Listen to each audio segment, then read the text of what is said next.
नमस्कार नमस्कार शेतकरी मित्र हो, काजू हे आपल्या दक्षिण कोकणामधलं महत्त्वाचं असं नगदी फळपीक. संपूर्ण कोकणामध्ये सुमारे 1,80,000 हेक्टरपेक्षा जास्त प्रक्षेत्रावर काजूची लागवड झालेली आहे.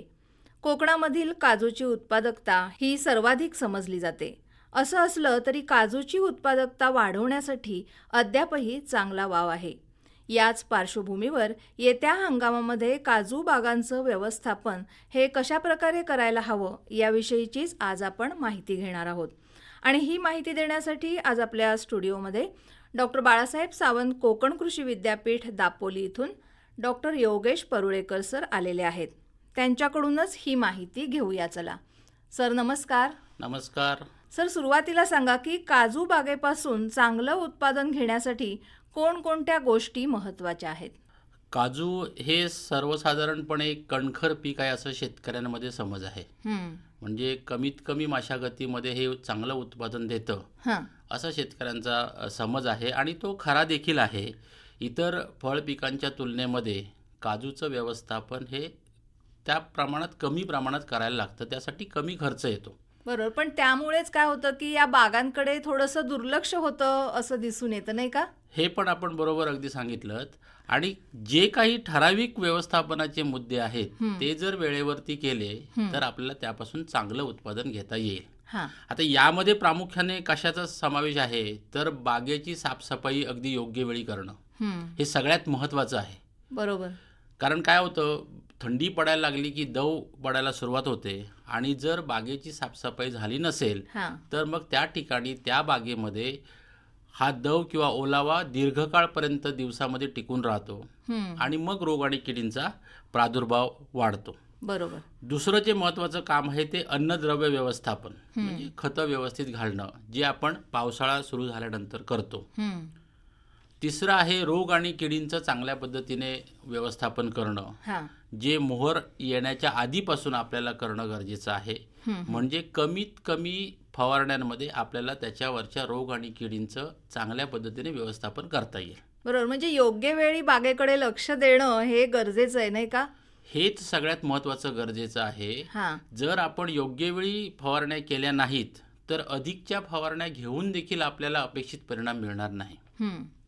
आणि एक महत्त्वाचं काम जे बागेमध्ये करणं गरजेचं आहे, विशेषतः ज्या शेतकऱ्यांकडे आत्ता नवीन बागा तयार होत आहेत, ज्यांच्याकडे पाण्याची व्यवस्था आहे, त्या शेतकऱ्यांनी काजू बागांना पाणी देणं, उत्पादन म्हणजे मोहर सुरू झाल्यानंतर याचा उत्पादनावरती चांगला परिणाम झालेला आपल्याला दिसून येतो. त्यामुळे या 3-4 गोष्टी ज्या आहेत त्या चांगल्या पद्धतीने योग्य वेळी जर केल्या तर आपल्याला चांगलं उत्पादन काजूपासून निश्चितपणे घेता येईल. नक्कीच. आता ह्या जरी बाबी महत्त्वाच्या असल्या तरी देखील कलमी काजू म्हणजे कलमं लावून तयार केलेल्या काजूंच्या बागा आणि रोपांपासून पारंपरिकरित्या तयार झालेल्या बागा यांच्या व्यवस्थापनामध्ये मात्र थोडाफार फरक आहे. बरोबर. तुम्ही म्हणताय की कलमी काजूची बाग आणि रोपांपासून तयार झालेली बाग यांच्या व्यवस्थापनामध्ये फरक आहे. मग तो नेमका कोणता? जसं आपण आता चर्चा केली की जी कलमांपासून तयार केलेल्या बागा आहेत, ह्या बागा ह्या जास्त उत्पादन देणाऱ्या असतात आणि या सगळ्या सुधारित काजूच्या कलमांच्या बागा आहेत, त्यांचं उत्पादन क्षमता देखील जास्त आहे. त्यामुळे या बागांकडे जास्त लक्ष देणं गरजेचं आहे. रोपांपासून तयार झालेल्या बागा ज्या आहेत त्या दीर्घकाळपर्यंत टिकतात, त्यांना मोहर उशिरा येतो, पालवी उशिरा येते, उत्पादन मिळतं, त्यांची छाटणी आणि इतर व्यवस्थापन करणं कठीण असतं. त्यामुळे कमी व्यवस्थापनामध्ये या बागांपासून आपलं उत्पादन घेता येतं. कलमी काजूला मात्र आपण खत व्यवस्थापन व्यवस्थित नाही केलं, त्याचं रोग किडींचं व्यवस्थापन नाही केलं तर त्यांच्या उत्पादनावरती मोठा परिणाम होण्याची शक्यता असते. त्यामुळे मी म्हटलं की कलमी काजू आणि रोपांपासून तयार झालेल्या बागा याच्या व्यवस्थापनामध्ये थोडाफार फरक आपल्याला दिसून येतो. बरोबर. कलमी काजू बागांमध्ये व्यवस्थापनाची सुरुवात ही कशा प्रकारे करायला हवी? जर आपण बघितलं तर पावसाळा ज्यावेळी संपतो आणि उष्णता वाढायला लागते, म्हणजे सूर्यकिरणं मिळायला सुरुवात होतात मोठ्या प्रमाणावरती, कारण पावसाळ्यात सूर्यप्रकाश कमी प्रमाणात असतो. एकदा पावसाळा कमी झाला आणि सूर्यकिरणं यायला लागली की काजूच्या कलमांना पालवी यायला सुरुवात होते आणि याच नवीन आलेल्या पालवीमधून कालांतराने एक 15, 20, 25 दिवसानंतर त्यामधूनच मोहर यायला सुरुवात होते. हा जो मुख्य फरक आहे तो आंबा आणि काजूमध्ये आहे. आंब्यामध्ये जर नवीन पालवी आली तो मोहर यायला खूप उशीर होतो आणि काजूमध्ये नवीन पालवी जोपर्यंत येत नाही तोपर्यंत आपल्याला त्यापासून मोहर येण्याची शक्यता नाही. त्यामुळे ही जी नवीन पालवी येते ही नवीन पालवी आल्यानंतर त्याचं रोग आणि किडींपासून चांगलं संरक्षण करणं हे सगळ्यात महत्त्वाचं आहे. आणि म्हणून मी मगाशी म्हटलं की बागा योग्य वेळी साफ होणं गरजेचं आहे. त्यामुळे ही पालवी दिसायला लागताच आपल्याला बाग साफ केली पाहिजे. त्यानंतर रोग आणि किडींचं त्या ठिकाणी व्यवस्थापन केलं पाहिजे. बागेमध्ये जर जंगली झाडं असतील तर ती जंगली झाडं त्याची सावली ही कमी केली पाहिजे. बागेच्या कंपाऊंड लगत जर जंगली झाडं असतील तर ती तोडून बाग साफ केली पाहिजे जेणेकरून स्वच्छ आणि भरपूर सूर्यप्रकाश बागेमध्ये येईल. कारण हा व्यवस्थित आला तर त्याच्यावर होणाऱ्या रोग आणि किडींचा प्रादुर्भाव निश्चितपणे कमी होणार आहे. बरोबर. आता सर काजूमध्ये नवीन पालवीमधून मोहर येतो असं तुम्ही म्हणालात, तर या नवीन पालवीचं संरक्षण कशा प्रकारे करायला हवं? काजूमध्ये ज्यावेळी नवीन पालवी यायला सुरुवात होते त्याच वेळी कीटकांसाठीचं अन्न कीटकांना उपलब्ध होतं आणि मुख्यत्वे 2 प्रकारच्या किडी काजूच्या या नवीन पालवीवरती येतात. त्याच्यामध्ये सगळ्यात महत्त्वाची कीड आहे ढेकण्या, ज्याला टी मॉस्किटो असं म्हणून ओळखलं जातं, आणि दुसरी कीड आहे थ्रिप्स म्हणजे फुलकीड. या व्यतिरिक्त अलीकडे आपण 2-4 वर्षात जर बघितलं तर म्हणजे ऑक्टोबर महिन्यामध्ये सुद्धा काही प्रमाणात आपल्याला पाऊस या ठिकाणी मिळतो आणि हा मध्ये मध्ये झालेला पावसामुळे हवेतील आर्द्रता वाढते आणि त्याच्यावरती कार्पा रोगाचा प्रादुर्भाव होण्याची शक्यता असते. त्यामुळे आपण या 3 शत्रूंपासून बागेचं संरक्षण करणं गरजेचं आहे. त्याच्यामध्ये ढेकण्या कीड आहे, थ्रिप्स आहे आणि कार्प आहे. आणि हे व्यवस्थापन चांगल्या पद्धतीनं करण्यासाठी आपण एक वेळापत्रक सुचवलेलं आहे. त्याच्यामध्ये आपण असं म्हणतो की पहिली फवारणी जी आहे ती ज्यावेळी पालवी दिसायला सुरुवात होते, बाग तुमची साफ झाली की पहिली फवारणी त्या ठिकाणी करायची. आणि त्यासाठी लॅम्बडासायलोथ्रिन नावाचं एक कीटकनाशक बाजारामध्ये उपलब्ध आहे. ते 10 लिटर पाण्यामध्ये 6 मिली औषध एवढं मिसळायचं आणि फवारणी करायची. त्याच्यानंतर आपण दुसरी फवारणी सुचवलेली आहे. म्हणजे साधारणपणे ही पालवी पूर्ण उमलली की त्यातून मोहर यायला सुरुवात होते, काही ठिकाणी मोहर फुरायला सुरुवात होते. यावेळी आपल्याला दुसरी फवारणी करणं गरजेचं आहे. आणि ही जी दुसरी फवारणी आहे त्यासाठी आपण प्रोपॅनोफॉस हे औषध जे आहे बाजारामध्ये उपलब्ध आहे ते 10 मिली औषध 10 लिटर पाण्यामध्ये मिसळून फवारणी करायची. आणि समजा हे या दोन्ही फवारण्या होत असताना आपल्याला वाटलं की मध्ये मध्ये पाऊस पडतोय तर त्या ठिकाणी कार्पा रोग येऊ नये म्हणून किंवा त्याच्यापासून पालवीचं संरक्षण होण्यासाठी याच फवारण्यामध्ये आपल्याला साफ नावाचं बुरशीनाशक बाजारामध्ये उपलब्ध आहे. ते बुरशीनाशक 10 ग्रॅम 10 लिटर पाण्यामध्ये मिसळायचं. म्हणजे याच पाण्यामध्ये मिसळायचं कीटकनाशकांच्या आणि एकत्रित फवारणी त्या ठिकाणी करायची. आता ह्या झाल्या 2 फवारण्या. जर आवश्यकता वाटली तरी सुद्धा असं वाटलं की काजूचे शेंडे कुठेतरी सुकत आहेत, जी तयार छोटी छोटी होणारी फळं आहेत ती सुकलेली दिसत आहेत, तर समजायला हरकत नाही की अजूनही किडीचा प्रादुर्भाव बागेमध्ये काही प्रमाणामध्ये आहे. आणि तसं जर दिसलं तर पुन्हा एकदा आपण लॅम्बडासायलोथ्रिनची फवारणी बागेमध्ये करायची आहे. बरोबर.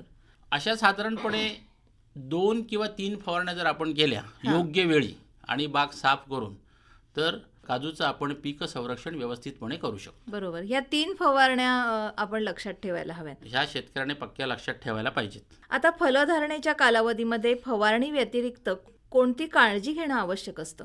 जर आपण बघितलं तर आंबा असेल, काजू असेल, ही जी पिकं आहेत कोकणातली ही सगळी परपरागीभवनाने फलधारणा होणारी पिकं आहेत. म्हणजे जर झाडावरती एक फुल आहे तर त्याच फुलामधले परागकण तिथंच फलधारणा करू शकत नाहीत.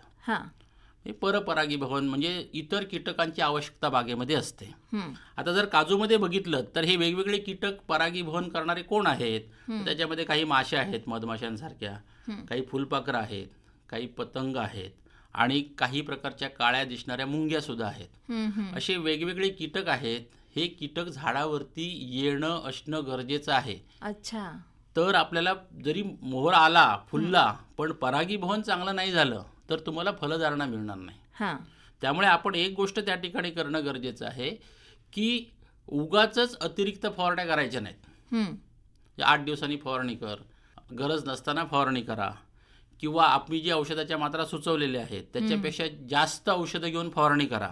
बरोबर. असं जर केलं तर नैसर्गिक जे बाकीचे कीटक आहेत, मित्र कीटक मित्र आपले. कीटक आहेत जे परागीभवनामध्ये मदत करतात, हं. त्यांची संख्या कमी होईल आणि आपल्याला त्या ठिकाणी परागीभवन होणार नाही, फलधारणा कमी प्रमाणामध्ये होणार. बरोबर. या व्यतिरिक्त काय होतं, काही वेळा जर थंडी जास्त असेल हं. तर जास्त असलेल्या थंडीमुळे देखील ह्या कीटकांची ॲक्टिव्हिटी कमी होते, त्यांचं बागेमध्ये येण्याचं प्रमाण कमी होतं. हां. मग अशा वेळी परागीभवन चांगल्या पद्धतीने होण्यासाठी आपण एक शिफारस केलेली आहे. हं. त्या शिफारशीनुसार आपण इथरेल नावाचं एक द्रावण हं. बाजारामध्ये मिळतं, रसायन असं आपण म्हणूया, हां. ज्या विशेषतः आंबा, केळी यासारखी फळं पिकवण्यासाठी वापरलं जातं. बरोबर. ते हे जे इथरेल आहे हं. त्या इथरेलची 10 ते 15 ppm हां. या तीव्रतेच्या द्रावणाची फवारणी करावी. हं. कधी? ज्यावेळी मोहर फुललेल्या अवस्थेत असताना. हां. अशी आपण शिफारस केलेली आहे. हं. हं. आता हे 10 ते 15 ppm तयार करणं हे शेतकऱ्यासाठी तसं कठीण आहे असं वाचून, हां. म्हणून आपण इथे कॅल्क्युलेशन सगळी त्याची केलेली आहेत. हं. बाजारात इथेफॉन नावाचं औषध उपलब्ध आहे, त्याच्यामध्ये इथरेल आहे, अच्छा. 40% इथरेल त्याच्यामध्ये आहे. तर हे जे इथेफॉन नावाचं औषध आहे ते 4 मिली औषध 100 लिटर पाण्यामध्ये घ्यायचं आहे. हं. म्हणजे याचं प्रमाण अत्यंत कमी असतं, हो. हे लक्षात या ठिकाणी ठेवणं गरजेचं आहे. बरोबर. हां, ते 4 मिली औषध 100 लिटर पाण्यामध्ये मिसळून आपण त्यावेळी मोहर फुललेल्या अवस्थेत असताना जर फवारणी केली हं. तर आपल्याला फलधारणेमध्ये चांगली वाढ झालेली दिसून येते. अच्छा. आणि जर आवश्यकता वाटली तर तुम्ही 15-1 दिवसांनी पुन्हा फवारणी करू शकता. हां. अशी फवारणी जर केली, एकतर कीटकांचं वास्तव्य पाहिजे हां. आणि थंडी जास्त असली तर आपण इथरेल सारख्या रसायनाची फवारणी करून फलधारणा त्या ठिकाणी चांगली होईल यासाठी प्रयत्न करू शकतो. आता उत्पादन सुरू झाल्यानंतर काजूच्या झाडांना पाण्याची आवश्यकता असते काय? हा खरंच चांगला प्रश्न आहे, कारण असं सर्वसाधारणपणे गप्पा मारताना कोणाला तरी विचारलं की बाबा काजूच्या झाडांना पाणी देणं गरजेचं आहे, हो. तर लोक म्हणतील काय काजूच्या झाडांना पाणी कशासाठी द्यायचं आहे. बरोबर. परंतु कलमी काजूंना विशेषतः किंवा अगदी रोपांच्या बागा असल्या तरी तुम्ही जर फलधारणेच्या कालावधीत पाणी दिलं हां. तर त्याचा उत्पादनावरती निश्चितपणे चांगला परिणाम तुम्हाला झालेला दिसून येईल. हां. याचं कारण असं आहे की ज्यावेळी तुम्ही पाणी देता, पाणी म्हणजे काही खूप पाणी द्यायची गरज नाही, हां. ज्यावेळी तुम्ही पाणी देता त्यावेळी जमिनीमध्ये ओलाव्याचं प्रमाण वाढतं हं. हं. आणि हा ओलावा त्या ठिकाणी असल्यामुळे अन्नद्रव्य जे जमिनीमध्ये उपलब्ध आहेत त्याचं वहन झाडामध्ये होतं. त्यामुळे त्या ठिकाणी तुम्हाला पाणी जर दिलं तर त्याचा चांगला परिणाम आपल्याला झालेला निश्चितपणे दिसून येईल. हं. आता पाणी किती द्यायचं आहे तर 8 ते 10 दिवसांनी, म्हणजे मोहर यायला सुरुवात झाल्यानंतर, फलधारणा किंचित दिसायला लागल्यानंतर, कारण तोपर्यंत काही प्रमाणात ओलावा असतो असतो. नोव्हेंबर डिसेंबरपर्यंत. बरोबर. त्याच्यानंतर दर 8 ते 10 दिवसांनी प्रत्येक झाडाला आपल्याकडे जसं उपलब्ध आहे त्या प्रमाणात 100 ते 150 लिटर पाणी द्यायचं. जर तुम्ही असं पाणी ओतून घालणार असाल तर, हं. जर तुमच्याकडे ड्रीप सिस्टम असेल तर 1 दिवसाआड 10 लिटर ते 20 लिटर पाणी तुम्ही त्या ठिकाणी झाडाला जर दिलं तर त्याचा चांगला परिणाम उत्पादनावरती झालेला आपल्याला निश्चितपणे दिसून येईल. आता अजून एक गोष्ट या ठिकाणी आपल्याला दिसून आलेली आहे की ज्या झाडांना तुम्ही पाणी देता त्या झाडांना ज्या बिया येतात त्या बियांचं वजन चांगलं झालेलं दिसेल तुम्हाला. म्हणजे तुमचं उत्पादनात वाढ झाली, प्रत सुधारली, चांगली प्रत सुधारली तर दर देखील चांगला मिळतो. आणि असं जर तुम्ही चांगल्या प्रमाणात पाणी दिलं तर अशा झाडांना ते थकत नाहीत ती झाडं. त्यामुळे एप्रिल-मे महिन्यामध्ये काही प्रमाणात तुम्हाला दुसऱ्यांदा मोहर घेऊन तुम्ही दुसरं उत्पादन एकाच हंगामामध्ये घेऊ शकता. बरोबर. आणि हे जे प्रमाण आहे ते साधारण 15 ते 20% उत्पादन तुम्ही दुसऱ्या मोहराचं देखील घेऊ शकता असं दिसून आलेलं आहे. बरोबर. म्हणजे चांगल्या प्रकारे जर आपण व्यवस्थापन केलं, पाणी व्यवस्थापन जर केलं तर दुसरा मोहर मिळून पुन्हा एकदा आपण उत्पन्न घेऊ शकतो, नाही का? हो, निश्चितपणे. आता आपण सांगितलं की पाण्याची सोय असेल तर कलमी काजूपासून दुसऱ्यांना उत्पादन मिळतं, तर हे उत्पादन वाढवण्यासाठी शेतकऱ्यांना काय करता येईल का? आता मी म्हटलं की आपण दोनदा मोहर आपल्या बागेमध्ये येऊ शकतो, पण त्यासाठी त्याच्या अगोदरची जी सगळी व्यवस्थापनं आहेत, म्हणजे खत व्यवस्थापन चांगलं पाहिजे, तुमची झाडं सुदृढ पाहिजेत, झाडांमध्ये जर शक्ती नसेल तर दुसरा मोहर कुठून येणार? बरोबर. पहिल्याच मोहराची फळं तुम्हाला मिळताना अत्यंत कमी आणि छोट्या काजू बी मिळतील. जरी ती कलमी काजू असेल, वेंगुर्ला 4, वेंगुर्ला 7 असेल हां. आणि झाडं जर तुमची सुदृढ नसतील तर बियांचा आकार लहान होणार. बरोबर. त्यामुळे तुमची झाडं सुदृढ पाहिजेत, म्हणजे खत व्यवस्थापन पाहिजे, बागेची साफसफाई झाली पाहिजे, त्याच्यानंतर जसं म्हटलं मी पाणी व्यवस्थापन झालं पाहिजे. त्याच्याचबरोबर काही प्रमाणामध्ये त्याची छाटणी झाली पाहिजे.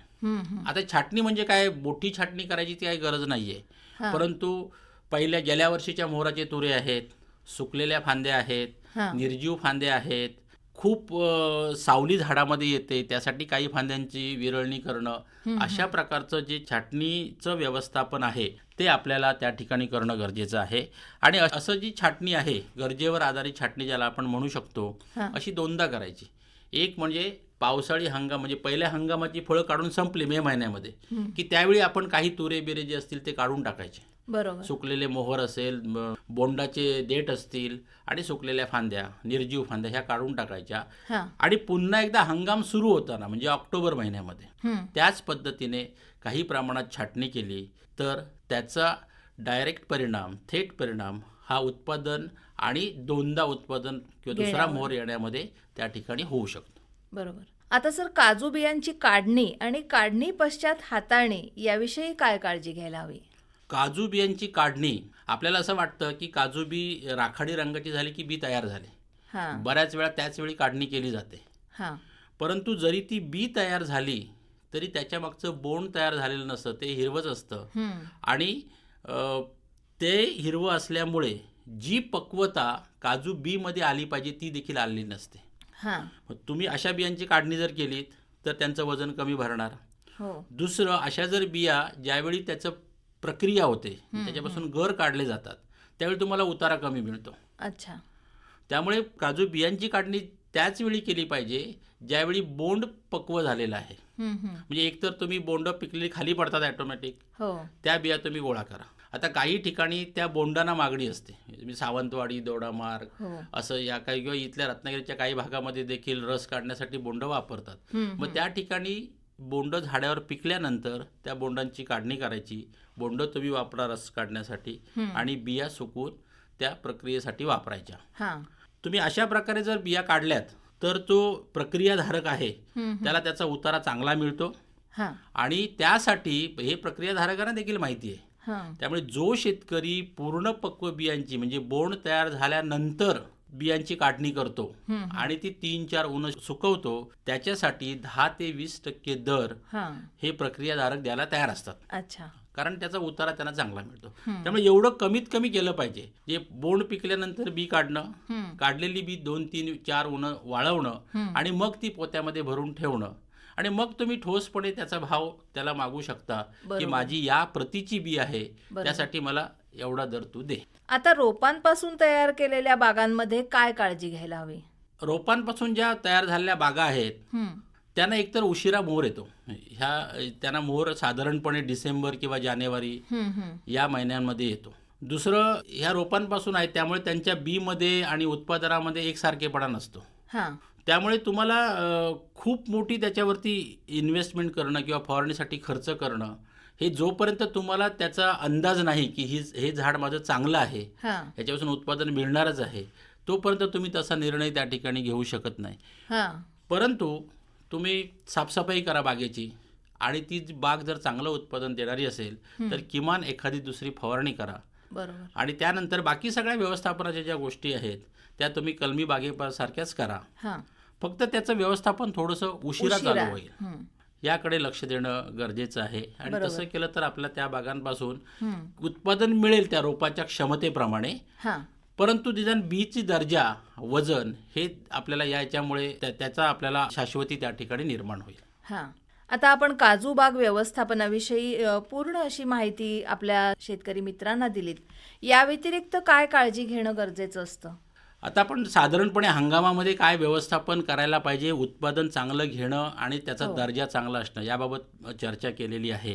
एक गोष्ट मला राहून वाटते की जी शेतकऱ्यांना सांगणं गरजेचं आहे. हां. काजूच्या ज्या, विशेषतः कलमी काजूच्या ज्या बागा आहेत त्यामध्ये खोड किडीचा प्रादुर्भाव मोठ्या प्रमाणावरती आहे. अच्छा. ज्याला कॅश्यूनट रूट अँड स्टेम बोरर असं म्हणतात, रोठा लागला असं म्हणतात. हां. आता बऱ्याच वेळा साधारणपणे 2%, 5% झाडं दरवर्षी काही बागांमधली रोठ्याने मेलेली दिसतात. हां, हां. मला या ठिकाणी शेतकरी बांधवांना सांगायचं असं आहे की हा रोठा अचानक लागत नाही. बरोबर. बऱ्याच वेळा आपल्या लक्षात येतं की झाड मेलंय, मग तिथं जातो तर रोठा लागून झाड मेलेलं आहे. आपण या ठिकाणी एक गोष्ट लक्षात ठेवणं गरजेचं आहे, म्हणजे पूर्ण हंगामामध्येच ज्याची बाग आहे त्याने बागेमध्ये सातत्याने फिरून हां. किमान आठवड्यातनं 10 दिवसातनं झाडांचं निरीक्षण केलं पाहिजे. रोठा ज्यावेळी लागतो तो रोठा लागण्यापासून झाड मरणं हा जो कालावधी आहे हा 6 ते 10 महिन्याचा असू शकतो. अच्छा. हे 8 दिवसात होत नाही. हां. मग हे जर तुमच्या पहिल्या किंवा दुसऱ्या महिन्यात लक्षात आलं, तुम्ही ते झाड निश्चितपणे वाचवू शकता. बरोबर. आता हे लक्षात कसं येणार? सगळ्यात महत्त्वाचं म्हणजे ऑक्टोबर नोव्हेंबर महिन्यामध्ये जर तुम्हाला, कारण त्यावेळी जमिनीमध्ये ओलावा आहे, झाडांना खतं घातलेली आहेत, झाडं हिरवीगार आहेत, या हिरवेगार बागेमध्ये जर एखादं दुसरं झाड पिवळ्या रंगाचं पानं झाली असतील तर निश्चितपणे त्या झाडाच्या जवळ जाऊन त्याचं निरीक्षण करणं गरजेचं आहे. बरोबर. त्या ठिकाणी रोठा लागण्याची शक्यता दाट आहे. हां. आणि मग त्या झाडाच्या बुंद्याकडे बघा, तिथून डिंक येतोय का बघा, तिथून भुसा पडलाय का बघा. आणि हे जर असलं तर निश्चितपणे समजायला हरकत नाही की त्या ठिकाणी त्या झाडाला खोडकिडा लागलेला आहे, रोठा लागलेला आहे आणि त्याच्यावर त्याचं व्यवस्थापन आपण करायचं आहे. बरोबर. म्हणजे ही सुरुवात असते तेव्हाच आपण ते झाड वाचवू शकतो. तेव्हाच आपण ते झाड वाचवू शकतो. एक झाड उभं करायला अनेक वर्षाचा कालावधी लागतो, खरंय. एका वर्षात ते जाऊ शकतं. त्यामुळे ही जी गोष्ट आहे याच्याकडे शेतकऱ्यांनी अजिबात दुर्लक्ष करू नये. हां. बाकी व्यवस्थापन करावंच. हे सगळं करताना याच्याकडे लक्ष जर दिलं तर खोडकिडीपासून जी झाडांची संख्या कमी होती किंवा झाडं मरतात ते आपल्याला निश्चितपणे ती झाडं वाचवता येतील. खरंय. सर, अलीकडे आपण बघितलं की पाऊस हा बराच लांबला आणि त्याचा परिणामही आपल्या काजू बागांवर दिसून येतोय. तर त्याविषयी तुम्ही शेतकरी मित्रांना काय सल्ला द्याल? आता ऑक्टोबर महिन्याच्या शेवटच्या आठवड्यात ते नोव्हेंबर महिन्याच्या पहिल्या आठवड्यापर्यंत कोकणात जवळजवळ सगळीकडे पाऊस झालेला आहे. हो. आणि हाच हंगाम आहे काजू बागांना नवीन पालवी येण्याचा. बरोबर. त्यामुळे आता बहुसंख्य काजू बागेंमध्ये पालवी येण्याची स्थिती आहे किंवा आलेली आहे. ज्या शेतकऱ्यांनी फवारणी केली नसेल त्यांनी अगदी ताबडतोब तातडीने पहिली फवारणी करणं गरजेचं आहे. हां. कारण जरी ढेकण्या किडीचा प्रादुर्भाव दिसला नाही तरी सुद्धा करपा रोग असेल, थ्रिप्स असेल यांचा प्रादुर्भाव हा बागेमध्ये असण्याची शक्यता आहे. जरी आज आपल्याला ढेकण्या कीड असेल, थ्रिप्स असेल किंवा करपा असेल यांचा प्रादुर्भावाची थेट लक्षणं बागेमध्ये दिसत नसतील तरी सुद्धा या किडी सुप्तावस्थेमध्ये कलमी काजूच्या बागांमध्ये असण्याची शक्यता आहे. आणि त्यासाठी तातडीने पहिली फवारणी घ्यायची, जसं आपली चर्चा केलेली आहे. आणि त्याचबरोबर जर साफ झाली नसेल बाग तर तातडीने साफ करायची. बरोबर. या 2 गोष्टी अत्यंत महत्त्वाच्या ज्या आहेत. तसं झालं तर पावसामुळे जो काही कालावधी पुढे ढकलला गेलेला आहे, जे होणारं नुकसान आहे ते आपण निश्चितपणे या ठिकाणी कमी करू शकतो. निश्चितच. सर, आज आपण इथे आलात आणि येत्या हंगामासाठी काजू बागांचं व्यवस्थापन आपल्या शेतकरी मित्रांनी कसं करायला हवं याविषयीची सविस्तर माहिती दिलीत. त्याबद्दल आकाशवाणीतर्फे आणि सर्व शेतकरी मित्रांतर्फे मी आपले आभार मानते. धन्यवाद. नमस्कार. धन्यवाद.